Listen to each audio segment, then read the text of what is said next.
que je me suis servi de mon exemple personnel, au hasard, contre 1000, et de mon compte sur Ulule. Donc ça, c'est juste les 9 projets de souscription, jeux de rôle auxquels j'ai participé sur Ulule depuis le mois de janvier 2012. Bon, après il y en a que j'ai suivi mais j'ai pas participé, etc. C'est juste les 9 auxquels j'ai participé. Juste pour donner un exemple et pour expliquer un peu ce qui a marché et ce qui n'a pas marché, et pour expliquer aussi au passage les risques, les avantages et inconvénients à la fois économiques et juridiques de la souscription pour le jeu de rôle et pas seulement. D'accord ? Alors le point de départ, je vais commencer par parler de ces deux-là, Héros légendaires et Guide du joueur, qui sont des suppléments pour Anoé. Alors peu importe ce qu'il y a dedans, on s'en fiche. C'est simplement pour dire que je commence par ces deux-là parce que c'est deux souscriptions qui ont bien marché. Elles ont été remplies, c'est en vert. Les ludopathes, l'éditeur, a livré à peu près en temps et en heure ce qu'il devait livrer. Maintenant, ça pose quand même 2-3 questions. Première question, quel est le boulot d'un éditeur ? Jusqu'à présent, le boulot d'un éditeur, entre autres, c'était d'avancer l'argent pour lancer le jeu. Avec ce système-là, les ludopathes n'avancent plus l'argent, ou au moins une bonne partie. C'est-à-dire qu'ils abdiquent une partie du rôle traditionnel d'un éditeur. Ce qui peut amener finalement à se dire qu'on peut se passer d'éditeur et faire de l'auto-édition. Sauf que ça a des inconvénients. L'éditeur n'a pas que ce rôle de financer. Il a aussi, par exemple, le rôle de veiller à ce que les playtests étaient correctement faits et complètement, de veiller à ce que votre jeu soit jouable en dehors de votre présence. Le GROG répertorie des milliers de bouquins de jeu. Oui, il y en a un certain nombre qui n'ont pas été playtestés correctement et qui ne peuvent pas être joués hors de la présence du meneur d'origine.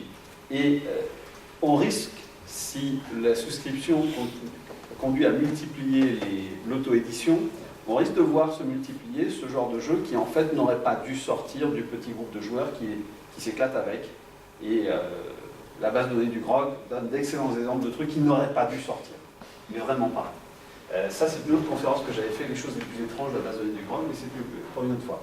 Donc ces deux-là, ça s'est bien passé.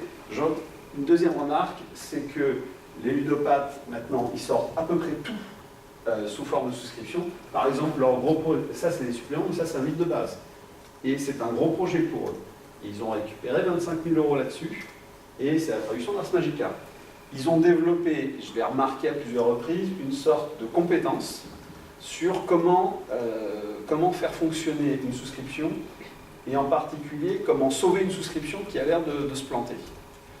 C'est-à-dire concrètement, les ludopathes, en gros 10 jours avant la fin de la souscription, s'ils voient que ça ne va pas, ils se mettent à modifier les paliers, à rajouter des goodies. Ils sont fans de goodies, ils en rajoutent des tonnes, et ils communiquent là-dessus à fond. Et ils sauvent la souscription. Et ils l'ont fait pour plusieurs de celles-là.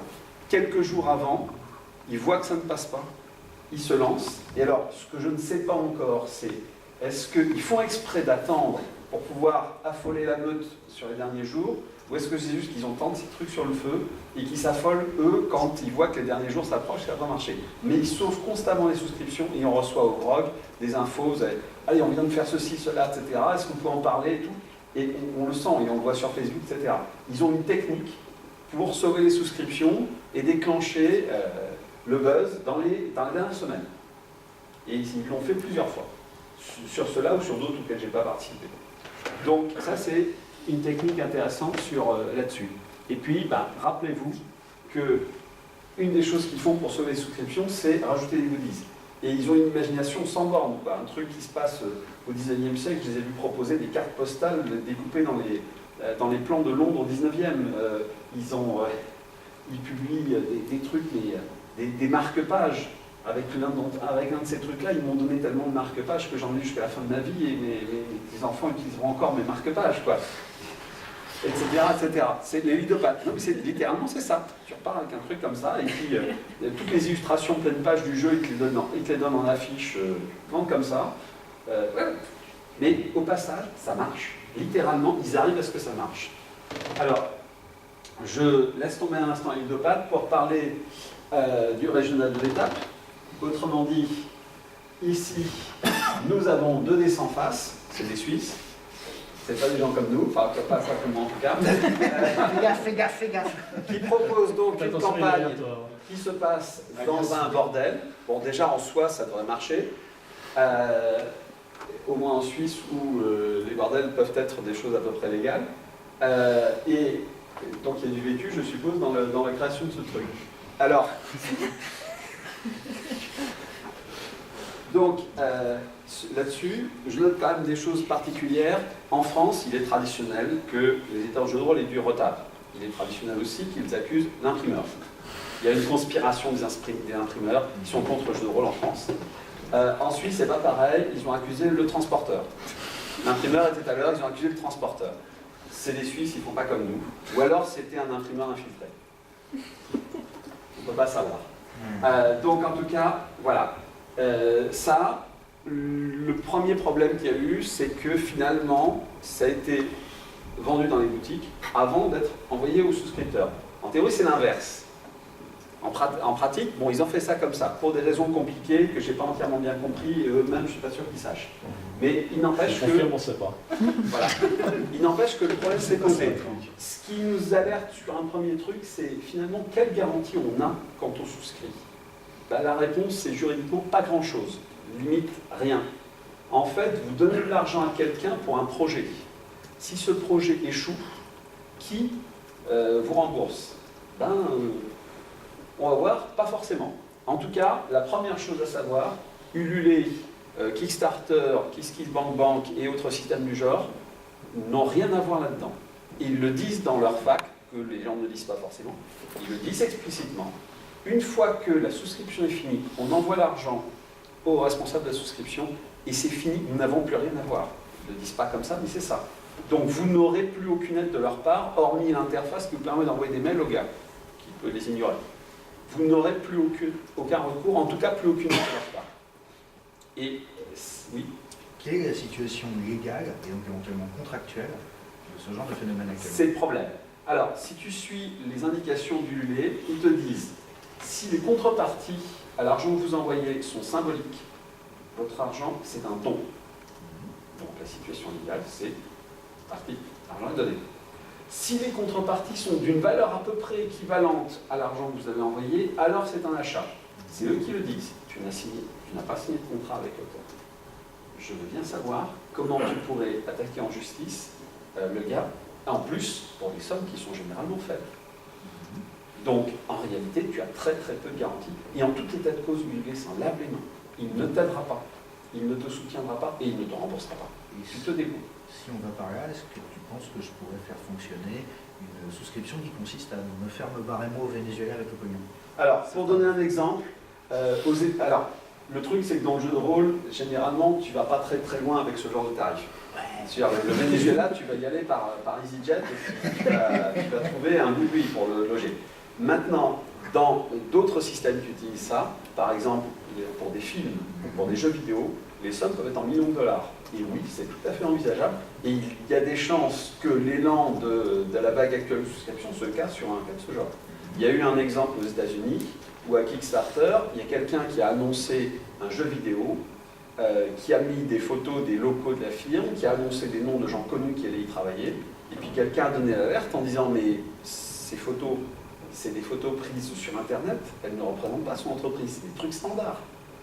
Les personnes qui sont censées y participer ne le mentionnent pas sur un blog. En fait, on n'a aucune garantie. Si ça se trouve, ce gars veut lever $1 million et se barrer aux Bahamas avec. Et il n'y a pas de recours.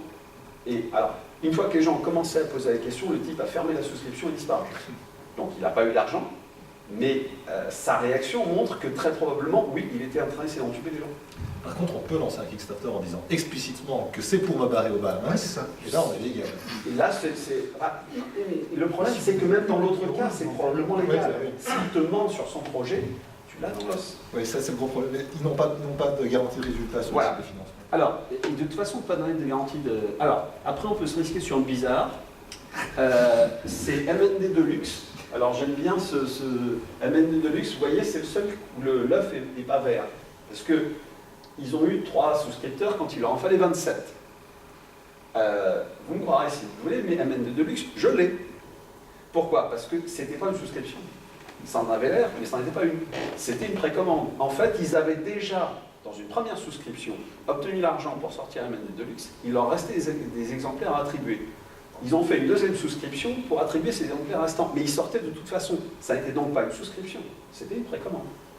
Et du coup, je l'ai parce que la souscription elle a été annulée. Et là, ils ne sont pas battus pour la faire marcher.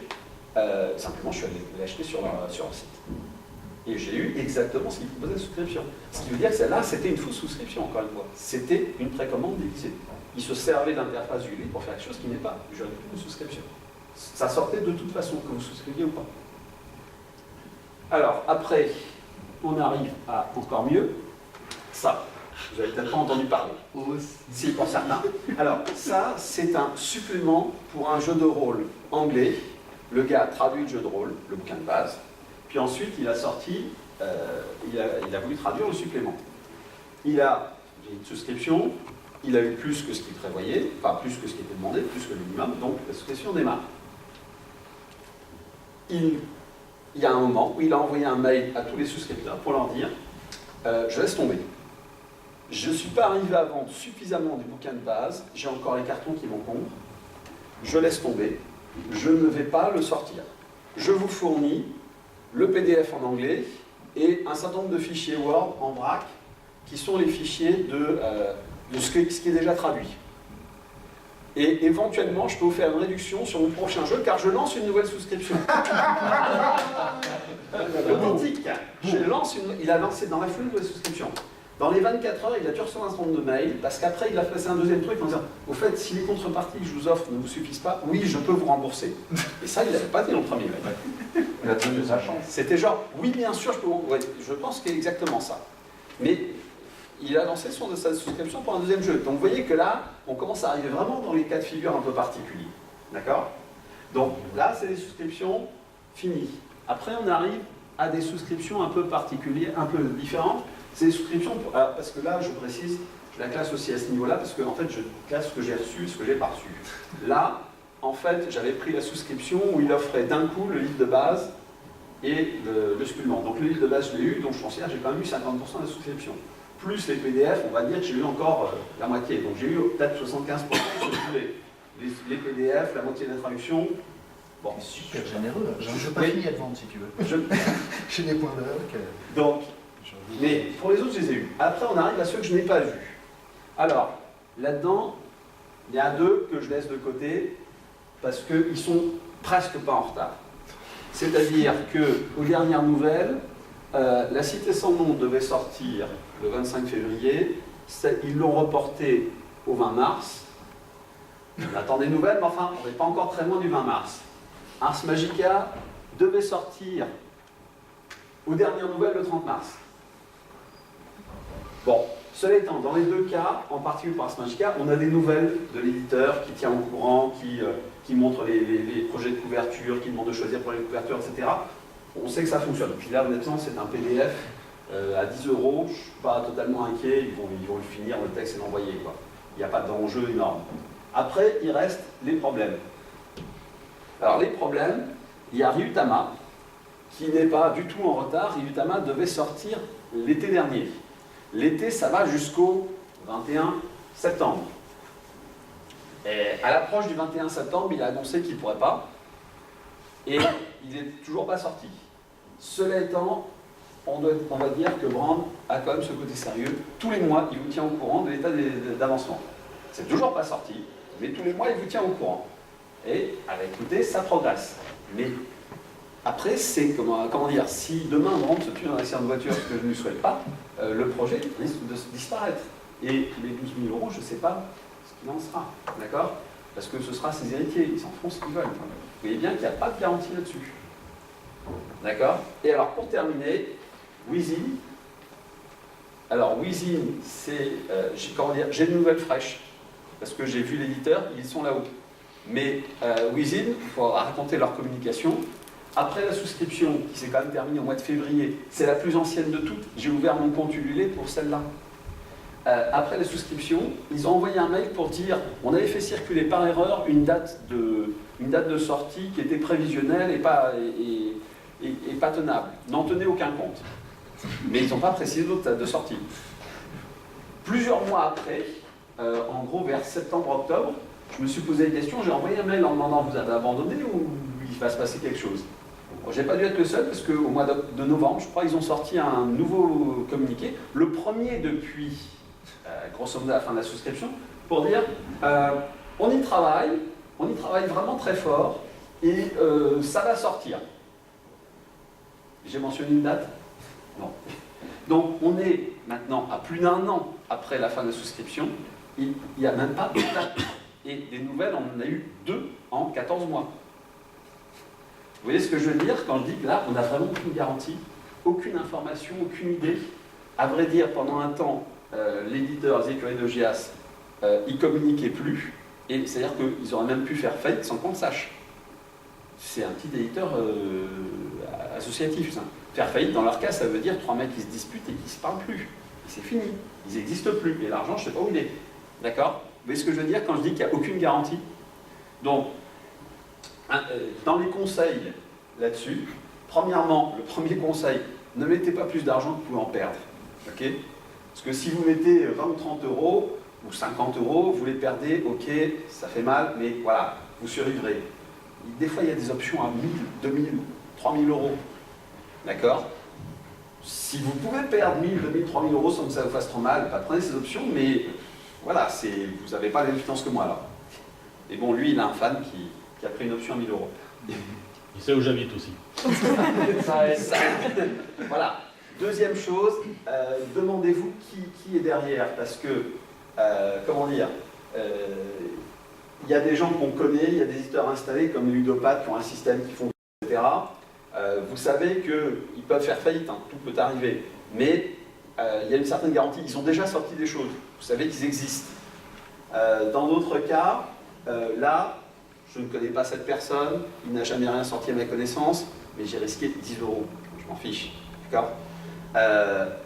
Voilà, après, celui-là, c'est pas pour rien que j'ai pas participé pour le bouquin de base. Je voulais être sûr qu'il existait le gars, et que le livre est sorti. Une fois que le livre de base est sorti, je me suis dit, bon, je vais peut-être prendre les deux d'un coup pour voir de quoi il s'agit. Mauvaise pioche. Voilà, pour dire, faites attention, il y a plusieurs cas de figure. Il y a l'éditeur connu qui passe, qui pour une raison ou pour une autre, passe par là, demandez-vous pourquoi, mais il est connu, il fonctionne, etc. Il y a le petit jeune qui débute. C'est vrai que ce système, en théorie, est là pour permettre à quelqu'un qui n'a jamais rien fait de démarrer. On ne peut pas exclure en disant ne prenez jamais quelque chose d'un inconnu. Limitez vos risques. Voilà. Limitez vos risques, ne risquez pas 1000 euros sur le projet d'un gars dont vous n'avez jamais entendu parler, dont vous ne savez pas du tout ce que ça vaut. Parce qu'en plus, vous ne savez même pas la qualité de l'écriture, la qualité de l'impression, vous ne savez rien. C'est du rêve qui vous vend. Dixit Brandt, lui-même. Je vends du rêve. Par Dorim Tama. Donc voilà. Faites attention, mesurez vos risques. Et sachez que, en tout cas, ni Lulé, ni Kickstarter, ni quoi que ce soit ne vous aideront en quoi que ce soit si jamais le gars vous plante. C'est une affaire entre vous et lui, les autres ils s'en lavent les mains. D'accord? Et ça, les gens ne sont pas forcément conscients quand ils interviennent là-dessus. Ils ont l'impression que ça passe par un système, que c'est organisé, que c'est comme une banque. Non, vous n'avez aucune garantie. Le gars qui vous garantit, c'est le gars qui doit écrire ça. Sauf que Benoît Atinos, il n'est pas là, et qu'en plus, ils avaient dit que Brandt, il devait participer, et que Brandt m'a dit lui-même qu'il n'était pas au courant qu'il devait participer, et qu'il y avait un délai, quoi. Et que c'est lui qui leur a dit de faire un premier message pour dire non mais annulez votre date, parce que je ne serai jamais prêt pour la date à laquelle vous m'avez embarqué. Donc voilà, pour dire qu'il y a des... C'est ça la vie de Rockstar. Voilà, c'est la vie de Rockstar. Donc bon. Donc voilà, pour dire simplement, faites attention, et puis il y a un côté économique là-dedans, ça permet de se lancer sans argent de départ, ce qui est un bien ou un mal, quand ça permet de l'auto-édition de type qui n'a pas vraiment réfléchi à ce qu'il faisait, ou quand ça permet à l'éditeur de se défausser un peu de sa responsabilité, enfin bon. Voilà, il y a des questions à se poser, et puis il y a des risques juridiques. Et relisez bien les conditions. Des questions. La conclusion finalement c'est n'accepter ni un bonbon ni un Kickstarter d'un inconnu. Bah, même pas, on va dire, encore une fois, un inconnu, pourquoi pas? Parce que le principe même de la souscription, c'est de permettre à un inconnu de démarrer. Simplement, limitez vos risques. Renseignez-vous, et puis limitez l'argent que vous y mettez. On peut se dire aussi que s'il est inconnu, il y a peut-être une raison. Et tout le monde a commencé un jour. Oui, mais en général, c'est en travaillant sur des produits des autres. Est-ce qu'on peut vraiment exclure qu'un type débarque avec un truc génial? Oh non, non, regardez par exemple dans Deus l'Ascension, le jeu. Il y a la première page dresse un panégyrique de l'auteur et on se dit que ça doit être vraiment Alors, bien. Deus l'Ascension, j'en avais pas parlé parce que j'ai pas. Mais Deus l'Ascension, il y a un tout petit problème, c'est le fait que la souscription allait ne pas passer. Et que 2 jours avant la fin de la souscription, bizarrement, il y a un gros chèque qui est arrivé, la souscription est passée. Et que nombre de personnes ont commencé un débat sur Facebook pour dire non, mais ça, c'est l'éditeur qui s'est dit je préfère avoir moins d'argent que prévu que pas avoir d'argent du tout. Donc, il a mis ce qui manquait pour que la souscription passe. Mais sinon, il ne touchait rien de la souscription si elle ne passait pas le minimum. Il n'est pas permis, ça, normalement. C'est pas du tout dans les règles du LULé, non. Mais on peut s'interroger sur le fait que cette discussion sur Facebook a été immédiatement effacée par l'éditeur lui-même. C'était sur son site. Donc voilà, ça fait aussi partie des problèmes de ce système de souscription. Renseigne-toi, enfin, c'est ce que tu... C'est ce que je disais. Renseignez-vous et ne risquez que l'argent que vous pouvez vous permettre de perdre. Ça, c'est sûr. Oui. C'est moins une question un petit commentaire. Tu disais tout à l'heure que le boulot d'un éditeur, c'est pas seulement d'avancer du pognon, c'est aussi de vérifier que le pré-test a été fait. C'est aussi de faire de la gestion de projet et d'augmenter très nettement les probabilités d'aboutissement d'un projet. Parfois, un certain nombre des gens qui font des souscriptions sont leurs propres éditeurs. Et même des fois, ils savent le faire. Mais c'est pas le cas pour tout le monde. Ah. Mais non, normalement, l'éditeur est censé apporter un certain nombre de compétences. Oui, c'est ça. Voilà. Moi j'ai une question. Oui. Entre les cas que vous nous présentez et ceux que vous ne nous présentez pas, vous êtes à un taux d'échec de combien à peu près Je vous présente tous les cas où j'ai mis de l'argent sur l'ULé. D'accord. Tous sans exception. Je cherche à être honnête. Simplement, j'ai exclu les cas où c'était un truc qui était hors jeu de rôle. Voilà, c'est tout. Le reste vous concerne moins ici. Mais, parce que Mais l'ULé, c'est c'est aussi des jeux genre jeu de plateau. Oui, voilà, des choses comme ça. Mais là, tous les cas de jeux de rôle auxquels j'ai participé sont là. Donc vous pouvez faire vos comptes vous-même. La rangée du haut, j'ai tout eu. Ici, j'ai eu aussi. Là, j'ai eu la moitié. Là, j'attends. D'accord? Ça fait du 50%, à grosso modo, à la louche. Et sur un an. Bon. Si tu comptes la moitié dessus milieu, ça fait du 50%. Oui. Vous êtes un peu en train de nous dire qu'en fait on ne peut pas se passer de l'éditeur. Bah, je suis en train de vous dire que c'est risqué de se passer d'éditeur. Par Mais contre, qu'en que ce même genre temps, de truc qu'un pour- éditeur qui se passe de financement, c'est un bien et un mal. Un bien parce que peut-être qu'il fait plus de projets que s'il devait attendre que chaque projet soit rentable, que l'argent soit revenu pour lancer le suivant. Et en même temps, quelque part, il renonce à une partie de son rôle et du coup à une partie de sa légitimité vis-à-vis de l'auteur. S'il n'avance pas d'argent, pourquoi est-ce que l'auteur ne se débrouille pas tout seul? C'est ce qui peut se passer dans la tête d'un certain nombre d'auteurs. À tort ou à raison? Oui. Je voulais juste préciser, je pense que la réponse la plus complète, c'est tout le monde ne peut pas se passer d'éditeur. C'est pas, on ne peut pas. Tout le monde n'en est pas capable, Très bien. vraiment. Et Brand lui-même dit que depuis un an, il apprend le métier d'éditeur. Tout à fait. De toute façon, maintenant. Clairement. Il a dû se lancer pour découvrir qu'il n'était pas éditeur. Voilà. C'est un métier. De l'autre côté, imaginons, soyons fous que j'ai une idée de jeu de rôle et que je veux lancer un Ulule ou un Kickstarter ou un... Concrètement, tu me conseilles donc de faire quoi? Voilà, imaginons... Il y a plusieurs choses. La première chose, c'est déjà de ne pas se planter dans le calcul financier. C'est-à-dire Oui, que ça. clairement, ici, il avait sous-estimé ses charges, il avait surestimé le public aussi. Ouais. Et ça, c'est un problème, il avait sous-estimé ses charges. C'est pas normal qu'ayant réussi les 2 souscriptions, il se retrouve à court d'argent avant d'être pris celle-ci. Et là, c'est un problème, mais c'est un travail d'éditeur, d'être capable d'évaluer les coûts.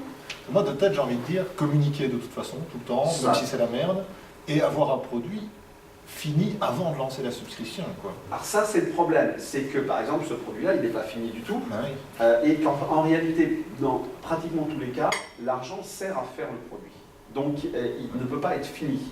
Alors, dans le cas du Léopathe, il est d'autant moins fini qu'en fait, la qualité du produit Et les produits supplémentaires vont dépendre du niveau de réussite. C'est-à-dire que par exemple, ici, le guide du joueur, le grimoire, c'était une option. Si un certain palier était passé, on le rajoutait. Sinon, on ne le faisait pas. Et ainsi de suite. Ce que je voulais dire par là, c'est plutôt, voilà, j'ai un jeu, je sais qu'il tourne, je l'ai écrit, je l'ai même peut-être allé parce que je suis graphiste déjà maquetté, et je vais lancer ma souscription à ce moment-là, pas avant.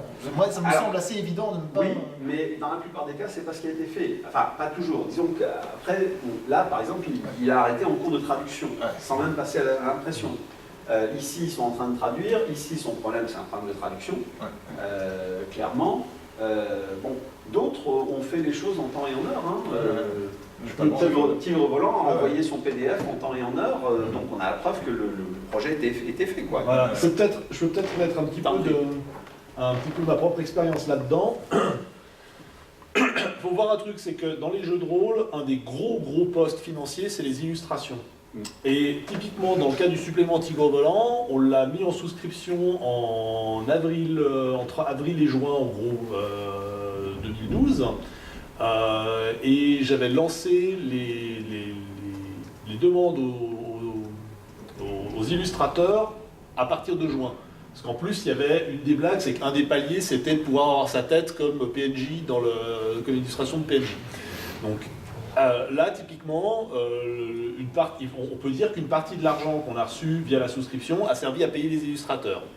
C'était quand même un poste budgétaire qui était quand même assez massif. L'autre chose, c'est que c'est quand même, il faut voir un truc, ce système de souscription, c'est pas aussi trivial que ça. Il y a des choses qu'il faut un petit peu maîtriser au niveau des paliers de goodies, donc les paliers de dons, à deux niveaux. Le premier, c'est donc la personne, il a 10 €, il a le PDF, 25 €, il a le bouquin, 50%, il a 50 €, il a le bouquin dédicacé, son nom dans les crédits, etc. Ok, il y a ça. Et puis il y a aussi, si on reçoit plus, qu'est-ce qu'on propose ? Ce qui est arrivé avec le supplément Tigre Volant, c'est que le premier palier, c'était 2500 €. C'était donc le premier palier de souscription. Ça correspondait à 50% du budget total du supplément. Mais ensuite, le palier suivant, c'était 7000 €. C'était beaucoup plus haut. On était carrément à quasiment 250%. Et ce qui fait qu'il y a eu un effet que quand on est arrivé à 100%, ça a un peu plafonné. Les gens ne voyaient plus trop l'intérêt. À 100%, ils savaient que le supplément allait sortir. Ils ne voyaient plus trop l'intérêt de mettre de l'argent dedans pour arriver à un palier très très loin. Et... Là-dessus, étudier les ludopathes, ils sont très très forts pour multiplier les paliers avec plein de petits goodies, plein de petits bonus, plein de trucs, mais multiplier les paliers pour qu'il y ait toujours un palier pas loin. Quand vous en passez un, il y a toujours un pas loin, et si besoin, ils en rajoutent. Je rajouterais bien 5 € pour avoir la belle illustration en couleur à mettre sur mon... Voilà, et puis et ainsi de suite. Vraiment, si vous allez voir l'historique de leurs trucs, vous verrez que vous avez une liste. Alors des fois, par exemple, pour Ars Magica, vous avez l'ancienne liste rayée et il y a la nouvelle, et elle est vachement plus détaillée. Et donc, ça vous permet de voir, voilà, au départ, ils avaient lancé grosso modo ça sans trop se fatiguer, puis ensuite... et vraiment, il y a un savoir-faire dans combien de paliers on met, où on les met, qu'est-ce qu'on met à chaque palier. Il ne s'agit pas non plus de sortir des goodies qui vont vous ruiner, quoi. Donc, voilà. Il y a aussi d'autres blagues qui arrivent, c'est que, par exemple, dans l'exemple de Tigre Volant qui était un supplément, on nous a demandé, j'aurais bien acheté le livre de base avec. Donc d'un seul coup, il y a un nouveau palier qui s'est créé à la demande de gens qui voulaient aussi acheter le livre de base. Attention, je m'aperçois qu'on emploie palier à deux sens différents. Ouais. Palier au sens qu'est-ce que vous souscrivez, et palier au sens si le total de souscription arrive là, on débloque une nouvelle truc. C'est ce que je voulais dire. Maintenant, il y a effectivement ces deux niveaux de palier. Il y a le niveau argent investi et le niveau total atteint. Voilà. Et le total atteint peut permettre, par exemple, de passer en couleur un truc en noir et blanc, etc. Et puis par ailleurs, il y a combien de paliers possibles. Et c'est vrai qu'il faut d'une part réfléchir à quels paliers sont possibles. Est-ce que pour pas cher, quelqu'un peut se dire, plutôt que ça, je vais prendre celui-là, vous voyez, que les trucs qui vous tenter, je rajoute un petit, je mets 5 € de plus, j'en suis pas à ça près, et puis j'ai un truc de plus, et puis 5 € en 5 €, vous faites monter de 20. Voilà. Et puis il y a, qu'est-ce que vous proposez comme palier, c'est-à-dire 100% ok c'est fait, mais à 120% c'est en couleur, à 140% la couverture est rigide, à 160% je rajoute un poster, etc. Et ça aussi, ça motive les gens, c'est-à-dire ils vont rameuter leurs copains en disant mais vas-y souscris et puis tu vois on va passer tel palier et pour le même prix on aura mieux. Mais c'est caricatural. J'ai vu des gens ne pas souscrire à Ars Magica au début en disant explicitement si on ne passe que le premier niveau, Ars Magica sera en noir et blanc, ça ne m'intéresse pas. Je ne prendrai pas le risque d'avoir ce bouquin en noir et blanc. Je n'interviendrai que si on a passé suffisamment de paliers pour que le bouquin soit en couleur. Mais du coup, une fois que sur la fin, si vous arrivez à faire le buzz et en plus sur la fin, il y a plein de paliers intéressants qui tombent de jour en jour et donc les gens arrivent et pour le même prix qu'au début on leur proposait un bouquin en noir et blanc, on leur propose un bouquin en couleur, rigide, ceci, cela, etc. avec plein de suppléments. Donc là, vous avez un effet d'entraînement, c'est une boule de neige, quoi. Et ça, ils sont très forts pour avoir cette boule de neige dans les derniers jours, où on passe des paliers d'heure en heure, et on rameute les gens, et on leur dit, tu vois, maintenant c'est devenu super, on va avoir un super truc, etc. Et au final, ils finissent avec... là, ils demandaient 8 000, hein. Ils ont 25 000. Bon, là, je ne sais plus combien ils demandaient, mais enfin, il est à 700%, là. Alors qu'il y en a d'autres qui sont à 120%, quoi, ou 110 ou 120%, donc ils ont à peine passé ce qu'ils voulaient. Mais voilà, là, ils sont à 3 fois plus, 7 fois plus. Oui. Une autre précision, on parlait tout à l'heure du boulot d'éditeur, j'ai déjà fait un ajout. Le boulot d'éditeur, c'est aussi la com et c'est aussi de connaître son public. Pour l'instant, le grand talent des ludopathes, c'est qu'ils connaissent très bien leur public, qu'ils savent comment lui plaire et quoi lui offrir. Le problème d'un auteur débutant qui se lance sur Kickstarter, c'est qu'il n'est pas du tout sûr qu'il connaisse le public pour son jeu, ni même qu'il en est un d'ailleurs, mais qu'il s'en rende compte. Et d'ailleurs, ce système sert aussi en quelque sorte aux éditeurs d'études de marché. Ils voient, vu ce qu'ils ont ici, ils savent qu'ils ont un potentiel pour sortir les suppléments. S'ils avaient passé juste 100% sans plus les suppléments, ils en sortaient beaucoup moins. C'est aussi un moyen de connaître le public. Et pareil pour Brand, qui était un peu écrasé sous le poids de son succès. Je ne savais pas qu'il y a autant de gens qui attendaient ce jeu, dont personne n'a entendu parler avant. Le policier a eu Tama avant qu'il en parle, quoi. Donc voilà, mais ça sert aussi de... Là pour le coup, c'est vraiment le nom. C'est le fait que ce soit Brand qui le fasse, on se dit, ça va être cool. Ouais, les illustrations aussi étaient sympas, c'est certaines descriptions du principe, mais bon, je ne sais pas ce que chacun a retenu. Il y a aussi un thème extrêmement porteur. Oui, c'est un jeu d'initiation orienté manga.